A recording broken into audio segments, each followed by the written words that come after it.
2027 ആദ്യ നോട്ടിഫിക്കേഷൻ വന്നിരിക്കുകയാണ്, ക്ലാറ്റ് 2027. ജോബി സാർ, പണ്ട് വിദ്യാർത്ഥികൾക്ക് ഒരു പ്രൊഫഷൻ തിരഞ്ഞെടുക്കുമ്പം മിക്കവാറും അഡ്വക്കേറ്റ്സ് പോലൊരു പ്രൊഫഷൻ തിരഞ്ഞെടുക്കുമ്പം ഡിഗ്രിക്ക് ശേഷം മതി എന്നുള്ളതായിരുന്നു പൊതുവിലൊരു ചിന്താഗതി.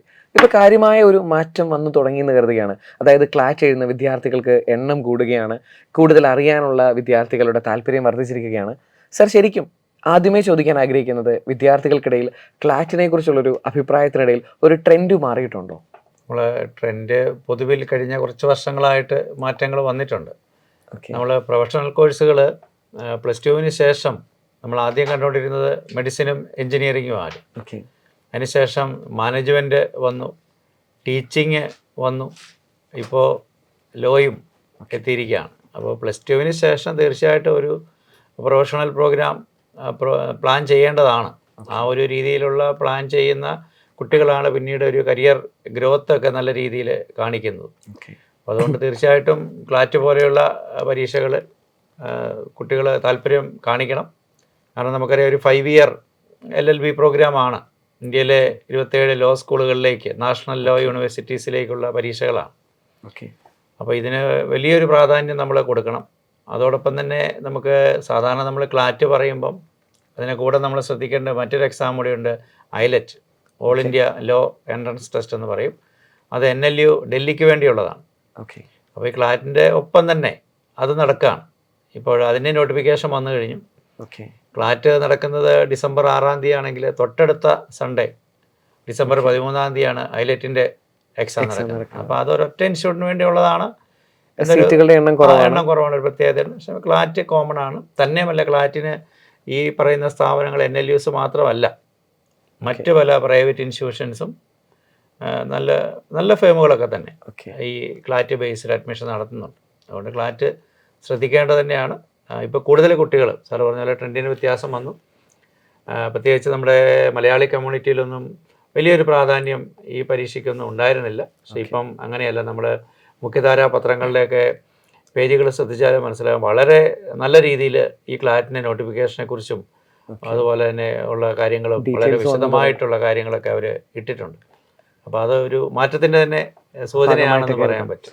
സാർ, ഇപ്പം ഏതൊരു കോഴ്സ് തിരഞ്ഞെടുക്കുന്നു, ഇന്നത്തെ കാലത്തെ ഒരു വിദ്യാർത്ഥി തിരഞ്ഞെടുക്കുന്നത് ആദ്യം പാഷനും ഇൻട്രസ്റ്റ് ഒക്കെ ഒരു സൈഡിൽ നിൽക്കുന്നു. ഒരു എക്കണോമിക് പോയിന്റ് ഓഫ് വ്യൂ നിൽക്കുമ്പം എന്ത് പ്ലേസ്മെന്റ് കിട്ടും, എവിടെയാണ് പ്ലേസ്മെന്റ് കിട്ടുന്നത്, എന്താണ് ഈ ഒരു പ്രൊഫഷനിലൂടെയുള്ള ഗ്രോത്തിന്റെ സാധ്യത, ആദ്യം ഇത് പറഞ്ഞ് നമുക്ക് തുടങ്ങാം. നമ്മൾ ലോ സ്കൂളുകളെ നമ്മൾ കൺവെൻഷനലായിട്ടുള്ള ലോ കോളേജസ്, നമുക്കിപ്പം കേരളത്തിലെ ലോ കോളേജസ് ഉണ്ട്, ഗവൺമെൻറ് മേഖലയിലും പ്രൈവറ്റ് മേഖലയിലും. അത് ആയിട്ട് നമ്മൾ കമ്പയർ ചെയ്യാൻ നമുക്ക് സാധിക്കില്ല. വലിയൊരു വ്യത്യാസമുണ്ട്. ഇപ്പോൾ ഈ ലോ സ്കൂൾസ്, നാഷണൽ ലോ സ്കൂളുകൾ കുട്ടികളെ അവരുടെ ആ ഒരു കരിക്കുലം എന്ന് പറയുന്നത് ഒരു കോർപ്പറേറ്റ് വേൾഡിൽ ഉള്ള ലൈഫിന് വേണ്ടിയാണ്. ആ കോർപ്പറേറ്റ് ജോബിന് വേണ്ടിയിട്ടാണ് ആ രീതിയിലുള്ള ഒരു ഫോർമേഷനും ആ രീതിയിലുള്ള കരിക്കുലമാണ് അവിടെ ഫ്രെയിം ചെയ്തിരിക്കുന്നത്. പക്ഷെ അതേസമയം നമ്മുടെ ലോ കോളേജുകളിൽ പ്രധാനമായിട്ടും ലോ എന്ന് പറയുന്ന ഒരു പ്രൊഫഷൻ, ഒരു പ്രാക്ടീസിങ് പ്രൊഫഷനായിട്ട്, അല്ലെങ്കിൽ അതിൽ നിലനിന്നുകൊണ്ട്, ഇപ്പം നമുക്കറിയാം ജുഡീഷ്യറി ആയിട്ട് ബന്ധപ്പെട്ട് പോകാനായിട്ടുള്ള രീതിയിലുള്ള ഫോർമേഷൻസാണ് ഇവിടെ നടന്നുകൊണ്ടിരിക്കുന്നത്. അപ്പോൾ അതുകൊണ്ട് തന്നെ ലോ സ്കൂളുകളിൽ നിന്ന് ഈ 5 വർഷത്തെ പ്രോഗ്രാം കഴിഞ്ഞിറങ്ങുന്ന കുട്ടികൾക്ക് വളരെ നല്ല പാക്കേജ്, നമ്മളിപ്പോൾ IIT-ന്നും NIT-ന്നും കിട്ടുന്ന, അല്ലെങ്കിൽ വലിയ IIM-കളിൽ നിന്നൊക്കെ, ടോപ്പ് IIM-കളിൽ നിന്നൊക്കെ കിട്ടുന്ന അതിന് ഏകദേശം സമാനമായിട്ടുള്ള ഒരു പാക്കേജ് തന്നെ നമുക്ക് NLUs നിന്നൊക്കെ കിട്ടുന്നുണ്ട്. അപ്പോൾ നമ്മൾ അതിനകത്ത് ബാംഗ്ലൂർ NLU അല്ലെങ്കിൽ ഹൈദരാബാദ് നൾസറോ ഒക്കെ നമ്മൾ പരിശോധിച്ചാൽ അവിടെ വളരെ ഉയർന്ന പാക്കേജ്, ഒരു 45 ലക്ഷം രൂപ, അപ്പോൾ അല്ലെങ്കിൽ ഒരു 60 ലക്ഷം രൂപയുടെയൊക്കെ പാക്കേജ് അവിടെ കിട്ടുന്നുണ്ട്. ഇൻ്റർനാഷണൽ ആയിട്ടുള്ള പ്ലേസ്മെൻറ്റുകൾ നടക്കാറുണ്ട്. ഒരു ആവറേജ് നമ്മൾ ശ്രദ്ധിച്ചാൽ ഹൈദരാബാദിലൊരു 18 LP ആണ്, 18 LP ആവറേജ് ഉണ്ട്. ബാംഗ്ലൂർ ഒരു 15 LP എങ്കിലും ആവറേജ് ഉണ്ട്. കാരണം ഹൈദരാബാദ് കൂടുതലും ഫിനാൻസ് സെക്ടറിലേക്കും കോർപ്പറേറ്റ് സെക്ടറിലേക്കുമാണ്. കാരണം അവിടെ ബാംഗ്ലൂരുള്ള BA LLB ആയിരിക്കുമ്പോൾ ഇവിടെ BBA BCom LLB-കളാണ് വരുന്നത്. അപ്പോൾ അതിൻ്റെ ഒരു വ്യത്യാസം അവിടെ ഉണ്ട്. അപ്പോൾ ഒരു കോർപ്പറേറ്റ് ലൈഫ് ആഗ്രഹിക്കുന്ന കുട്ടികളെ സംബന്ധിച്ച് മാനേജ്മെൻറ്റ് സെക്ടറിലേക്ക് പോകുന്ന പോലെ തന്നെ പലരും ബിടെക്കിന് ശേഷമൊക്കെ മാനേജ്മെൻറ്റിലേക്ക് ആഗ്രഹിക്കുന്നുണ്ട്. അപ്പോൾ അങ്ങനെയുള്ളവർക്ക് ലോ ഒരു ഇൻട്രസ്റ്റ് ഉള്ള ഏരിയ ആണെങ്കിൽ, പാഷനേറ്റ് ആണ് എങ്കിലും, അല്ലെങ്കിൽ ഒരു ഇൻട്രസ്റ്റൊക്കെ ഈ ഒരു പഠിക്കാനുള്ള കാര്യങ്ങളുമായി ബന്ധപ്പെട്ടൊക്കെ ഉണ്ടെങ്കിൽ തീർച്ചയായിട്ടും പരിഗണിക്കേണ്ട ഒരു മേഖല തന്നെയാണ് ലോ. സാർ അപ്പം ഒരു കാര്യം കൂടെ ചോദിക്കാൻ ആഗ്രഹിക്കുന്നത്, അതായത് ഈ ഒരു കൺവെൻഷണൽ LLB എന്നുള്ളൊരു പ്രൊഫഷൻ ഒഴിവാക്കി ഇങ്ങനെ ഒരു ന്യൂജൻ കോഴ്സുകൾ തിരഞ്ഞെടുക്കുന്ന വിദ്യാർത്ഥികൾക്ക് ജനറൽ പ്രാക്ടീസിങ്ങും അല്ലെങ്കിൽ അതുപോലെയുള്ള പഴയ കാലത്തെ ഒരു അഡ്വക്കേറ്റ്സിന്റെ പ്രൊഫഷനും മാച്ചിങ് അല്ലേ? മാച്ചിങ് ആണ് തീർച്ചയായിട്ടും. ഓക്കെ അതായത് നമുക്ക് ഞാൻ പറഞ്ഞല്ലോ, ഇപ്പോൾ നമ്മൾ BA LLB ഉണ്ട്, BSc LLB ഉണ്ട്, BCom അല്ല BBA LLB ഉണ്ട്, ഇപ്പോൾ BSW LLB വരെ വന്നിട്ടുണ്ട്. അപ്പോൾ ഇതിനകത്ത് ഏത് LLB ആണെങ്കിലും അതിനകത്ത് ലോ കണ്ടന്റ് അല്ലെങ്കിൽ ലോയുടെ പേപ്പേഴ്സ് എല്ലാം സെയിം ആണ്. അപ്പോൾ അതാണ് ഇതിനകത്ത് മെയിൻ ആയിട്ടുള്ളൊരു കാര്യം. ഇപ്പോൾ 5 വർഷം എന്ന് പറഞ്ഞാൽ ഇതിനകത്ത് എക്സിറ്റ് ഓപ്ഷൻ അങ്ങനെയൊന്നുമില്ല. ഈ 5 വർഷം അങ്ങനെയൊന്നുമില്ല. ഈ ഒരു 5 വർഷം കൊണ്ടാണ് ഈ കുട്ടി ഒരു ലോ പ്രൊഫഷണലായിട്ട് മാറുന്നത്. അപ്പോൾ അതോടൊപ്പം ഇപ്പോൾ BA LLB എടുക്കുന്ന കുട്ടികളാണ് കൂടുതലായിട്ടും പ്രാക്ടീസിങ് സെക്ടറിലേക്ക് വരുന്നത്. അപ്പോൾ ജുഡീഷ്യറി ആയിട്ട് ബന്ധപ്പെട്ട് വരുന്ന എക്സാമുകൾ എഴുതാനും സിവിൽ സർവീസ്, നമുക്കൊരു സിവിൽ സർവീസിന് നല്ലൊരു ഓറിയൻറ്റേഷൻ കൊടുക്കുന്ന ഒരു പ്രോഗ്രാമാണ്. ലോയിൽ നിന്ന് ഒരുപാട് കുട്ടികൾ സിവിൽ സർവീസിലേക്ക് പോകുന്നുണ്ട്. അപ്പോൾ നമുക്ക് സെൻട്രൽ ഗവൺമെൻറ്റുമായി ബന്ധപ്പെട്ടുള്ള ജോബുകൾ, അപ്പോൾ അങ്ങനെയൊക്കെ പോകാൻ താല്പര്യമുള്ള കുട്ടികളുണ്ടെങ്കിൽ, അതുപോലെ ജുഡീഷ്യറി ഏതെങ്കിലും ഒരു മേഖലയിൽ അങ്ങനെയുള്ള എക്സാമുകൾ എഴുതി കയറി പോകാനൊക്കെ താല്പര്യമുള്ളവരുണ്ടെങ്കിൽ അവർക്ക് ഏറ്റവും നല്ലത് BA LLB തന്നെയാണ്. കാരണം ആ ലോ കണ്ടന്റ് നന്നായിട്ട് പ്രാക്ടീസ് ചെയ്യുക, അല്ലെങ്കിൽ നന്നായിട്ടത് പഠിക്കാം, തിയറിയിലും നന്നായിട്ട് പഠിക്കാം. കാരണം സബ്ജക്റ്റുകൾ നമുക്കറിയാം, ഇവിടെ വരുന്ന പൊളിറ്റിക്കൽ സയൻസും BA എന്ന് പറയുമ്പോൾ പൊളിറ്റിക്കൽ സയൻസും ഹിസ്റ്ററിയും ഇക്കണോമിക്സും സോഷ്യോളജിയൊക്കെയാണ്. അപ്പം ലൈറ്റ് ആയിട്ടുള്ള കാര്യങ്ങളാണ് അവിടെ വരുന്നത്. അപ്പോൾ അവർക്ക് കൂടുതൽ നന്നായിട്ട് ലോയിലേക്ക് കോൺസെൻട്രേറ്റ് ചെയ്യാൻ പറ്റും. അതുകൊണ്ട് ഞാൻ പറഞ്ഞത് അവരൊക്കെ കോർപ്പറേറ്റിലേക്ക് പോകാനുള്ള നല്ലൊരു എക്സ്പോഷർ അവിടെ കിട്ടുന്നുണ്ട്. അതേസമയം തന്നെ പ്രാക്ടീസിങ് ലോയറായിട്ട് അവർക്ക് എക്സിസ്റ്റ് ചെയ്യാനുള്ള സാധ്യതയുണ്ട്. അതും വളരെ നല്ല രീതിയിൽ അതിനുള്ള അവസരം കിട്ടുന്നുണ്ട്. സാർ, ഇപ്പോൾ ഈ ഒരു ക്ലാറ്റ് എക്സാമിനെ കുറിച്ച് പറയുമ്പം എന്താണ് അതിൻ്റെ ഒരു സിലബസ്? ഒരു +2 പഠിക്കുന്ന വിദ്യാർത്ഥി ഏതൊക്കെ രീതിയിലാണ് അതിനെ പ്രിപ്പയർ ചെയ്യേണ്ടത്? ഇപ്പോൾ അതിൻ്റെ നോട്ടിഫിക്കേഷൻ വന്നു കഴിഞ്ഞു. ഒക്ടോബർ 31 വരെ അപ്ലൈ ചെയ്യാം. ഡിസംബർ 6-ാം തീയതിയാണ് എക്സാം നടക്കുന്നത്. ഉച്ച കഴിഞ്ഞ് 2 മണിക്കൂറാണ് എക്സാം. നമുക്ക് കേരളത്തിലെ കോട്ടയത്തും തിരുവനന്തപുരത്തും കോഴിക്കോടും നമുക്ക് 3 സെൻറ്ററുകളാണ്, നമുക്ക് എറണാകുളത്തുണ്ട് 4 സെൻറ്ററുകളാണ് നമുക്ക് പറയാൻ പറ്റുന്നത്. അപ്പോൾ ഇതിൽ 120 ക്വസ്റ്റ്യൻസാണുള്ളത്. 2 മണിക്കൂർ 120 മിനിറ്റ് 120 ക്വസ്റ്റ്യൻ. ഇപ്പോൾ ക്ലാറ്റിനെ സംബന്ധിച്ച് പറയുമ്പോൾ ഈ ക്വസ്റ്റ്യൻസ് കൂടുതലും പാരഗ്രാഫ് പാസേജ് ആണ് വരുന്നത്. 5 ടൈപ്പ് ക്വസ്റ്റ്യൻസ് ഉണ്ടാവും, 5 ഏരിയയിൽ നിന്നും. അതിനകത്ത് ആദ്യം നമുക്ക് പറയാവുന്നത് ലോജിക്കലാണ്. അത് ക്രിട്ടിക്കലും ഉണ്ടാവും, അനലിറ്റിക്കലും ഉണ്ടാവും. ലോജിക്കൽ നല്ല രീതിയിലുള്ള ക്വസ്റ്റ്യൻ നമ്പർ ലോജിക്കലിൽ നിന്ന് കാണാറുണ്ട്. ആകെ 120 ക്വസ്റ്റ്യൻ ആണുള്ളത്. അപ്പോൾ ഒരു 20, 25, 20 ആ രീതിയിലുള്ള ക്വസ്റ്റ്യൻസ് എണ്ണം ലോജിക്കലിൽ നിന്ന് കാണുന്നുണ്ട്. അപ്പോൾ ഇതും നമുക്ക് പാസേജായിട്ട് തന്നെയാണ് വരുന്നത്. അത് ലോജിക്കലാണ് ആദ്യത്തെ ഒരു ഏരിയ. പിന്നെ ഉള്ളത് GK നമ്മൾ പറയുമ്പോഴും കറണ്ട് അഫയേഴ്സ് നല്ല രീതിയിൽ അവിടെ വരുന്നുണ്ട്. അതും ഈ പറഞ്ഞ പോലെ തന്നെ ഡയറക്റ്റ് അല്ല, ഓപ്ഷൻസ് ഉണ്ടെങ്കിലും ഇതൊരു പാസേജിൽ നിന്നാണ് വരുന്നത്. അതായത് പെട്ടെന്ന് ആൻസർ ചെയ്യാൻ പറ്റുന്ന രീതിയിലല്ല, ആലോചിക്കേണ്ടി വരും. അതായത് കുട്ടികളുടെ റീഡിങ് സ്പീഡിന് വലിയൊരു പ്രാധാന്യം അവിടെ വരുന്നുണ്ട്. അപ്പോൾ രണ്ടാമത്തത് ഈ GK ആൻഡ് കറണ്ട് അഫയേഴ്സ് ആണ്. മൂന്നാമത്തെ നമുക്ക് ലീഗൽ റീസണിങ് വരുന്നുണ്ട്. അതായത് ഏതെങ്കിലും ഒരു ലോ ബന്ധപ്പെട്ടോ അല്ലെങ്കിൽ ഒരു ആർട്ടിക്കിളുമായിട്ട് ബന്ധപ്പെട്ടോ ഒരു പാസേജ് ആയിരിക്കും. അപ്പോൾ അത് വേറെ ഇൻസിഡൻറ്റോ മറ്റെന്തെങ്കിലോ തന്നിട്ട് അവിടെ നിന്ന് അതുമായിട്ടൊന്ന് ഇൻഫർ ചെയ്ത് പോകാനായിട്ടുള്ള രീതിയിലുള്ള ക്വസ്റ്റ്യൻസാണ് വരുന്നത്. അപ്പോൾ അത് ലീഗൽ റീസണിങ് എന്ന് പറയാം. പിന്നെ ഉള്ളത് വെർബലിൽ ഇംഗ്ലീഷ് ലാംഗ്വേജ് കോംപ്രിഹെൻഷൻ ഉണ്ട്, അതുപോലെ തന്നെ ഗ്രാമർ, അത് രണ്ടും നല്ല രീതിയിൽ വരുന്നുണ്ട്. അപ്പോൾ അവിടെയും നമ്മൾ ഇവിടെ എല്ലാം പാസേജ് ആണ് വരുന്നത്, ആ രീതിയിലാണ് വരുന്നത്. പിന്നെ ഉള്ളത് ക്വസ്റ്റ്യൻസ് ഏരിയ ഏറ്റവും കുറച്ചുള്ളത് ക്വാണ്ടിറ്റേറ്റീവ് എന്നാണ്. പെർസെൻറ്റേജും അല്ലെങ്കിൽ പ്രോഫിറ്റ് ലോസ് അങ്ങനെയുള്ള നോർമൽ ഒരു 10th സ്റ്റാൻഡേർഡിന് ലെവലിലുള്ള ക്വസ്റ്റ്യൻസ് ക്വാണ്ടിറ്റേറ്റീവ് എന്ന് വരാറുള്ളൂ. അപ്പോൾ ഇങ്ങനെ 5 ഏരിയയിൽ നിന്നാണ് ക്വസ്റ്റ്യൻസ് ഉള്ളത്. അതേസമയം നമ്മൾ ഹൈലൈറ്റിലേക്ക് പോയി കഴിഞ്ഞാൽ 150 ക്വസ്റ്റ്യൻ ഉണ്ടാവും. 120 മിനിറ്റേ ഉള്ളൂ. 2 മണിക്കൂർ കൊണ്ട് 150 ക്വസ്റ്റ്യൻ ആൻസർ. പക്ഷേ ഇത്ര ലെങ്തി അല്ല ഈ പാരഗ്രാഫ്. അവിടെ അല്പം കൂടി നമുക്ക് ഇത്രയും ടൈം അവിടെ ആവശ്യം വരുന്നില്ല. തന്നെയല്ല അവിടെ ഇവിടെയുള്ള ലീഗലിൻ്റെ ഏരിയയും ലീഗൽ റീസണിങ് അവിടെ ഇല്ല, ക്വാണ്ടിറ്റേറ്റീവും ഇല്ല. കാരണം ഇപ്പോൾ +2 പഠിക്കുന്നൊരു കുട്ടി ഒരു ലീഗൽ സംബന്ധിച്ചുള്ള അറിവ് വേണ്ട അല്ലെങ്കിൽ ഉണ്ടാവില്ല എന്നുള്ള രീതിയിലാണ് ഐലറ്റ് അവർ എടുത്തിരിക്കുന്നത്. ബാക്കിയുള്ള 3 ഏരിയ ഉണ്ട്. വെർബലുണ്ട് എന്ന് പറയുമ്പോൾ ലാംഗ്വേജ് കോംപ്രിഹെൻഷനും ഗ്രാമറും വരുന്നുണ്ട്. പിന്നെ ലോജിക്കൽ, നല്ല രീതിയിൽ ലോജിക്കൽ ഉണ്ടാവും. GK കറണ്ട് അഫയേഴ്സ് വളരെ നല്ല രീതിയിൽ ചോദിക്കും. അപ്പോൾ ഈ 3 ഏരിയയിൽ നിന്ന് അവിടെ ക്വസ്റ്റ്യൻ ഉണ്ടാവുള്ളൂ. അപ്പോൾ ഇങ്ങനെയാണ് ക്വസ്റ്റ്യൻ്റെ ഒരു പാറ്റേൺ വരുന്നത്. ചുരുക്കത്തിൽ ഒരു സയൻസും കൊമേഴ്സും ഹ്യൂമാനിറ്റീസും എടുത്തവർക്കെല്ലാം തന്നെ ഏകദേശം ഒരേ ഒരു പരിഗണന എന്ന രീതിയിൽ എല്ലാവർക്കും ഉണ്ട്. വരുന്നുണ്ട്. അപ്പോൾ ലാംഗ്വേജ് അതിനകത്ത് വന്നു കഴിഞ്ഞു. ലോജിക്കലും ലീഗലും. ലോജിക്കൽ എന്ന് പറയുമ്പോൾ നമുക്ക് ഒരു പക്ഷേ സയൻസ് കൊമേഴ്സ് വിദ്യാർത്ഥികൾക്ക് ഒരു അല്പം എഡ്ജ് അവിടെ ഉണ്ടോ, ക്വാണ്ടിറ്റേറ്റീവും വരുന്നുണ്ട്. പക്ഷേ 10th ലെവലിലാണ് അതൊക്കെ വരുന്നത്. ഹ്യൂമാനിറ്റീസ് പഠിക്കുന്ന കുട്ടികളെ സംബന്ധിച്ച് അവർക്കും ഇത് പോസിബിളാണ്. കാരണം അവർ സ്കൂളിൽ പഠിക്കുന്ന സബ്ജക്റ്റ് കണ്ടന്റ് കുറവായതുകൊണ്ട് പ്രിപ്പയർ ചെയ്യാനുള്ള സമയം ഇവിടെ കൂടുതൽ കിട്ടുന്നുണ്ട്. അപ്പോൾ ഏത് സ്ട്രീമിൽ നിന്ന് വരുന്നവരും, എല്ലാ സ്ട്രീമിൽ നിന്ന് വരുന്നവരും ലോയിലേക്ക് പോകുന്നുണ്ട്. അവർ ഏർക്കും കടന്നു വരാവുന്ന ഒരു മേഖല തന്നെയാണ്. സാർ, ഇപ്പം ക്ലാറ്റ് എന്ന് പറയുമ്പോൾ നമ്മൾ ഈ ഏറ്റവും ടോപ്പ് ആയിട്ടുള്ള കുറച്ച് ഇൻസ്റ്റിറ്റ്യൂട്ട്സുകളെ കുറിച്ച് സാറ് പറഞ്ഞു.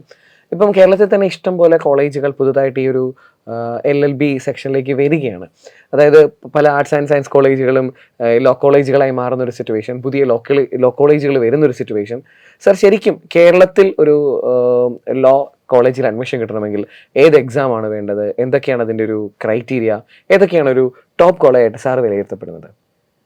നമുക്ക് കേരളത്തിൽ അഡ്മിഷൻ കിട്ടുന്നതിന് മുമ്പ് നമുക്ക് ക്ലാറ്റ് വഴി കിട്ടുമോ എന്ന് നമ്മുടെ കുട്ടികൾ തീർച്ചയായിട്ടും, ക്ലാറ്റ് വഴി അങ്ങനെ ഒരു സാധ്യതയുമുണ്ട്. അല്ല, ക്ലാറ്റ് വഴി നമുക്ക് കേരളത്തിൽ ഒരു ഇൻസ്റ്റിറ്റ്യൂട്ട് ഉണ്ട്, കൊച്ചിൻ ന്യൂവാൽസ് ഉണ്ട്.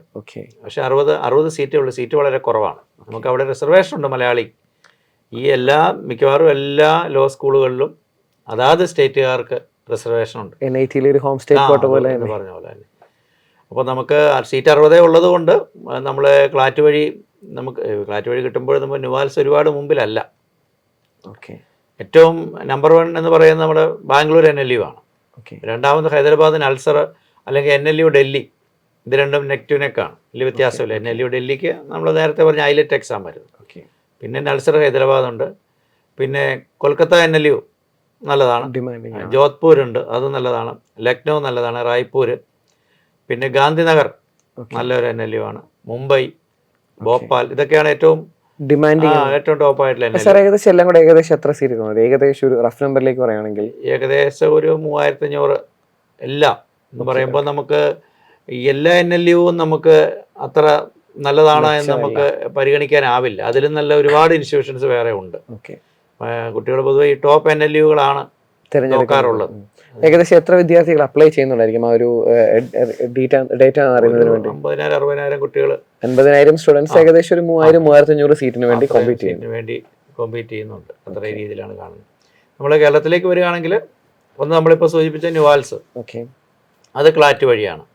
പിന്നെ കേരളത്തിലെ ഗവൺമെൻറ് ലോ കോളേജസ്, നമുക്ക് പണ്ട് പോലെയുള്ള ലോ കോളേജസ് ഉണ്ട്. ഇതൊക്കെ കോമൺ എൻട്രൻസ് എക്സാമിനേഷൻ ആണ് നടക്കുന്നതിന് വേണ്ടിയിട്ട് നമ്മുടെ കീമ് നടത്തുന്ന പോലെ തന്നെ എൻട്രൻസ് കമ്മീഷനാണ് അത് നടത്തുന്നത്. എക്സാമിന് ക്ലീ എന്ന് പറയും, കേരള ലോ എൻട്രൻസ് എക്സാമിനേഷൻ. ഇപ്പോൾ ക്ലീ വഴി നമ്മുടെ ഗവൺമെൻറ് കോളേജുകളിലേക്ക്, അതുപോലെ തന്നെ കേരളത്തിൽ ഇപ്പോൾ ഒരുപാട് സാർ സൂചിപ്പിച്ച പോലെ പ്രൈവറ്റ് കോളേജസ് ഒരുപാട് ആരംഭിച്ചിട്ടുണ്ട് ലോയുമായി ബന്ധപ്പെട്ട്.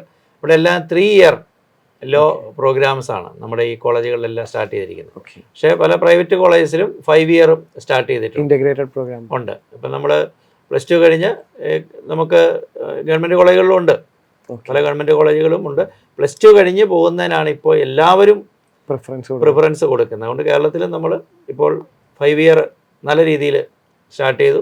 ഇപ്പോൾ തുടങ്ങുന്ന പ്രൈവറ്റ് മേഖലയിൽ തുടങ്ങുന്നത് മിക്കവാറും എല്ലാം തന്നെ 5 ഇയർ ആണ്. 3 ഇയർ ഉണ്ട് എന്ന് മാത്രം. സാർ, ഈ 5 ഇയർ പ്രോഗ്രാമിന് എക്സിറ്റ് ഓപ്ഷൻ ഉണ്ടോ ഈ കേരളത്തിൽ പഠിക്കുന്ന കോളേജുകൾ? ഒരിടത്തും എക്സിറ്റ് ഓപ്ഷൻ ഉണ്ടാവില്ല. കാരണം നമ്മളിത് ഒരു മെഡിസിൻ ഇപ്പോൾ 5 വർഷം കൊണ്ട് പഠിക്കുന്ന, അല്ലെങ്കിൽ എഞ്ചിനീയറിംഗ് 4 വർഷം കൊണ്ട് പഠിക്കുന്നു. സാധാരണ ഡിഗ്രിക്ക് 3 വർഷം മതിയല്ലോ എന്ന് പറഞ്ഞ് നമുക്ക് ഒരിക്കലും എക്സിറ്റ് എടുക്കാനാവില്ല. അപ്പോൾ അതിൽ തന്നെയാണ് ഇത്. എല്ലാ വർഷവും ലോയുടെ പേപ്പേഴ്സ് ഉണ്ടാവും. ഡിഗ്രി ലോ അങ്ങനെ നമുക്ക് സെപ്പറേറ്റ് ചെയ്യാനാവില്ല. അപ്പോൾ ലോ പ്രൊഫഷൻ കിട്ടണമെങ്കിൽ 5 വർഷമാണ് പഠിച്ചിട്ടുണ്ടെങ്കിൽ. അപ്പോൾ 5 വർഷം മസ്റ്റാണ്, എക്സിറ്റ് ഇല്ല. സാർ, ഏതൊരു കോഴ്സ് തിരഞ്ഞെടുക്കുമ്പോഴും അതിൻ്റെ ഒരു കരിയർ ഗ്രോത്ത് ആണ് ഏറ്റവും കൂടുതൽ ഇന്ന് വിദ്യാർത്ഥികൾ കൺസിഡർ ചെയ്യുന്നത്. നമ്മളിന്ന് പ്രധാനമായിട്ടും ഒരു കോർപ്പറേറ്റ് സെക്ഷനിലെ ഒരു ലോയറുടെ ഡീറ്റെയിൽസും അതുപോലെ തന്നെ കൺവെൻഷനൽ ആയിട്ടുള്ള നമ്മുടെ അഡ്വക്കേറ്റ്സുമാണ് നമ്മൾ കമ്പയർ ചെയ്തത്. ശരിക്കും ഇത് രണ്ടുമാണോ ഉള്ളത്? മറ്റെന്തൊക്കെ അവസരങ്ങളാണ് ഈ ഒരു LLB അല്ലെങ്കിൽ ഇൻ്റഗ്രേറ്റഡ് LLB കഴിയുന്ന വിദ്യാർത്ഥികൾക്ക് ലഭിക്കുന്നത്? LLB എല്ലാ മേഖലയിലും ലോയേഴ്സിൻ്റെ ആവശ്യമുണ്ട്. ഇപ്പോൾ നമ്മളൊരു ബിടെക് കഴിഞ്ഞ കുട്ടിയെ സംബന്ധിച്ച് അവന് സാധ്യത കിട്ടാനുള്ള ടെക് ഫീൽഡിലാണ്. പക്ഷെ ഇവിടെ അങ്ങനെയല്ല. ഏത് മേഖലയും ഇപ്പോൾ കുറേ ടെക് ഫീൽഡിൽ ലോയേഴ്സിൻ്റെ ആവശ്യമുണ്ട്, ബാങ്കിങ്ങിൽ ലോയേഴ്സിൻ്റെ ആവശ്യമുണ്ട്, ഇൻഷുറൻസിൽ ആവശ്യമുണ്ട്, റെയിൽവേയിൽ ആവശ്യമുണ്ട്, ഡിഫൻസിൽ ആവശ്യമുണ്ട്, പാർലമെൻറ്റിൽ ആവശ്യമുണ്ട്. നമ്മൾ ഏത് മേഖല നോക്കിയാലും, അതുപോലെ തന്നെ കോർപ്പറേറ്റ് സെക്ടറിൽ ആവശ്യമുണ്ട്, അക്കൗണ്ടിങ് സെക്ടറിൽ ആവശ്യമുണ്ട്. ഏത് മേഖലയാണെങ്കിലും അവിടെ ലോയേഴ്സിന് ആവശ്യമുണ്ട്. അപ്പോൾ ഇവിടെ എല്ലായിടത്തും പലയിടത്തും ചെയ്യുന്നത്, ഇപ്പോൾ നമ്മൾ എം ബി എ എടുത്തൊരു സ്റ്റുഡൻറ്റിനെ സംബന്ധിച്ച് ഇപ്പോൾ ഒരു IIM എന്നൊരു MBA ഉണ്ട്. നല്ലൊരു ഫേമിൽ വർക്ക് ചെയ്തുകൊണ്ടിരിക്കുന്ന ആൾ കരിയർ ഗ്രോത്തിന് വേണ്ടി ചെയ്യുന്നത് ലോ ഡിഗ്രിയും കൂടെ ആഡ് ചെയ്യും. അപ്പോൾ ലോ പ്ലസ് MBA നല്ലൊരു കോമ്പറ്റീഷൻ, വളരെ നല്ലൊരു, കാരണം ആ ഒരു മേഖലയെ സംബന്ധിച്ചുള്ള ഇൻ്റർനാഷണൽ ബിസിനസ് ആകാം, ട്രേഡ് ലോ ആകാം, ഇൻ്റർനാഷണൽ ട്രേഡ് ആകാം. അപ്പോൾ അങ്ങനെ ഉള്ള കാര്യങ്ങളെക്കുറിച്ചായിരിക്കും ഒരു പക്ഷേ വരുന്നത്. അപ്പോൾ ആ ലോയും കൂടെ അങ്ങോട്ട് ആഡ് ഓൺ ആയിട്ട് ചെയ്യുമ്പോൾ അത് പ്രൊഫൈല് വളരെ ബെറ്റർ ആക്കാൻ ഹെൽപ്പ് ചെയ്യുന്നുണ്ട്. അതുപോലെ CA ചാർട്ടേഡ് അക്കൗണ്ടൻസ് പലരും ലോ ചെയ്യുന്നുണ്ട്. അതുപോലെ CS കമ്പനി സെക്രട്ടറി തന്നെ ലോയുടെ കുറച്ച് പേപ്പേഴ്സ് വരുന്നുണ്ട്. അതുകൂടാതെ അവരും ഈ കൂടെ തന്നെ അഡീഷണൽ ലോ ചെയ്യുന്നുണ്ട്. ഡിഫൻസിലൊക്കെ പലരും ഈ ലോയും കൂടെ ചെയ്യാറുണ്ട്. ഡിഫൻസിൽ അവർക്ക് പ്രൊമോഷനുമായിട്ട് ബന്ധപ്പെട്ട് ലോ നല്ല രീതിയിൽ ആവശ്യം വരുന്നുണ്ട്. അപ്പോൾ അങ്ങനെ ചെയ്യുന്നുണ്ട്. പിന്നെ കോർപ്പറേറ്റ് മേഖലയിൽ ഏത് കമ്പനി ആണെങ്കിലും ആ പർട്ടിക്കുലർ പ്രോഡക്റ്റ് ഉണ്ടാക്കുന്ന ആ പ്രോഡക്റ്റിനെ കുറിച്ചോ, അല്ലെങ്കിൽ അതിൻ്റെ ഒരു ബിസിനസ് സംബന്ധമായിട്ടുള്ള കാര്യങ്ങളെക്കുറിച്ചോ, അല്ലെങ്കിൽ അവിടുത്തെ എത്തിക്സ് കാര്യങ്ങളെ സംബന്ധിച്ചോ, പിന്നെ ഇൻ്റലക്ച്വൽ പ്രോപ്പർട്ടി റിലേറ്റഡ് ആയിട്ടുള്ള ലോ, സയൻസ് ഒക്കെ പഠിക്കുന്ന കുട്ടികളെ സംബന്ധിച്ച് എൻവയോൺമെൻ്റൽ, ഫോറൻസിക്, ഇങ്ങനെയുള്ള എല്ലാ മേഖലയിലും ലോയേഴ്സിന് ആവശ്യമുണ്ട്. സമസ്ത മേഖലയിലും തന്നെ നമുക്ക് പറയാം. സിവിൽ സർവീസിൽ നല്ല രീതിയിൽ നേരത്തെ നമ്മൾ പറഞ്ഞാണ് ലോയേഴ്സ് വരുന്നുണ്ട്. അപ്പം അങ്ങനെ പിന്നെ വലിയ കമ്പനികളെല്ലാം തന്നെ നല്ല ലോ ഒരു അഡീഷണൽ ക്വാളിഫിക്കേഷനായിട്ട് നമ്മുടെ റെസ്യൂമേൽ ഉണ്ടെങ്കിൽ അത് തീർച്ചയായിട്ടും പരിഗണിക്കാറുണ്ട്. അങ്ങനെ വരുമ്പോൾ വളരെ സാധ്യതയുള്ള ഒരു മേഖല തന്നെയാണ് ലോ എന്ന് പറയുന്നത്. ക്ലാറ്റ് എക്സാമിനെ കുറിച്ചും അതുപോലെ തന്നെ അതുമായി ബന്ധപ്പെട്ട എല്ലാ സെക്ഷനെ കുറിച്ചും വളരെ ഡീറ്റെയിൽ ആയിട്ട് ജോബി സാർ പറഞ്ഞു തന്നു. സാർ, ഈ ഒരു സെക്ഷൻ വളരെയധികം വിദ്യാർത്ഥികൾക്കും പേരൻസിനും ഉപകാരമാകുമെന്ന് ഞങ്ങൾക്ക് ഉറപ്പുണ്ട്. മലയാളി വിദ്യാർത്ഥികളുടെ ട്രെൻഡൊക്കെ മാറുകയാണ്. അതിനൊപ്പം ഒരുപക്ഷെ ഈ ഒരു LLBക്കും ഇൻ്റഗ്രേറ്റഡ് പ്രോഗ്രാമിനും കുറച്ചധികം വിദ്യാർത്ഥികൾക്ക് താല്പര്യമുണ്ടാവാനായിട്ട് ഈ ഒരു സെക്ഷൻ കാരണമാവട്ടെ എന്ന് ഞങ്ങൾ ആശംസിക്കുന്നു. Thank you sir. Brilliant Study Center, India's #1 coaching center for NEET and JEE.